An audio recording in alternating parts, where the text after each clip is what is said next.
Brother of Bharat Bhushan, one of the victims of the terror attack in Pahalgam, Preetham is now joining us. Preetham, I do appreciate you joining us. Can I begin by asking you, can you describe what exactly happened to your family? What have they narrated as far as what they had to go through?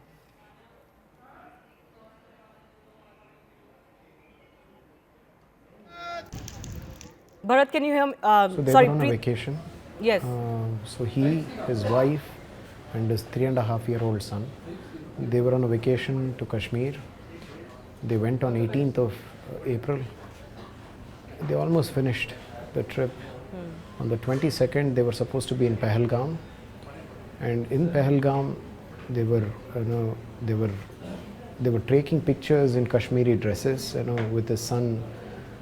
He was clicking pictures, and that's when he and his wife heard gunshots, and somebody said, "No, it's some crackers being busted." But when it repeatedly happened, they realized that these are not crackers, and people are actually shooting. So immediately they ran. They tried to hide behind a tent, and he, his wife, and his son, they hid behind a tent. And that's when one of the terrorists came and attacked them, and he put the gun right on his forehead. When my brother was pleading him, saying, "Chota bachcha hai bhaiya, chhod do mujhe chhod do." He continued to plead. As he pleaded, the terrorist shot thrice on his forehead. He went crashing with the blood and flesh splashing on his son and his wife's face and body. That is exactly what my sister-in-law and my nephew have faced on 22nd. And my brother is no more. Your nephew, in fact, is only 3 years old, isn't it? How is he dealing with all of this? Probably it's good that he's only 3.5 years old, because he's at least not recollecting this. And he's not, of course, he's asking if Dada is going to come back, but he is at least not talking about this horrific incident which he's seen. But what my sister-in-law told me is that when that happened, he was bleeding profusely from his head, which was seen on the ground, and he kept telling her, saying, "Dada is bleeding. There's a lot of blood around Dada. Mama, there's blood, Mama." That's exactly what he was saying, and she was helpless. And she knew, she's a doctor, she's an MD. She knew that he is no more. And all she was trying to do is safeguard the kid. Yes.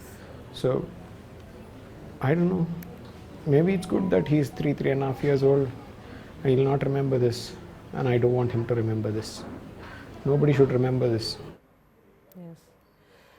The aim of this act was obviously to terrorize the entire country. The victims come from, all states: Madhya Pradesh, Karnataka, Kerala, Uttar Pradesh. What is your message to the country, all of the country men and women who are listening to you today? I don't know, whatever messages we give it to them, does it even reach, and does it have any value? I don't know. Even if I have to tell, saying, why fight on religion? Why fight on all these things? Please, God's sake, stop this violence, stop this brutality. Please, live life. They're not doing any good for anybody. And they do this, I'm very sure government will take enough steps to encounter these guys and things like that. So it's always going to be both ways. And it's not good. It's not good for them. It's not good for us. It's not good for anybody. I think that's the message.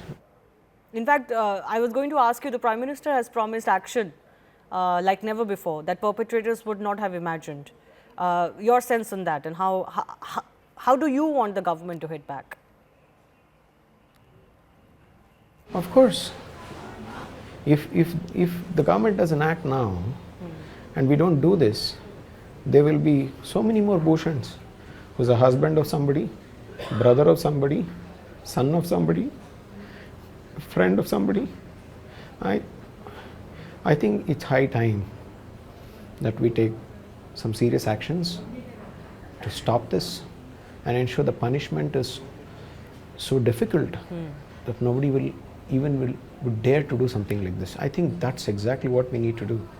Unfortunately, our judicial system is such that we keep keeping these guys in jails and run these cases for years. I don't think that's going to help.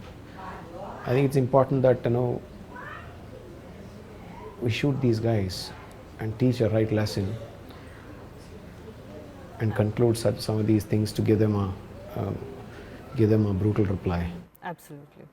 No, I think the entire country echoes your sentiments, and that's the message that has come from the Prime Minister as well. Pritam, I do appreciate you making time and speaking to us at such a difficult hour.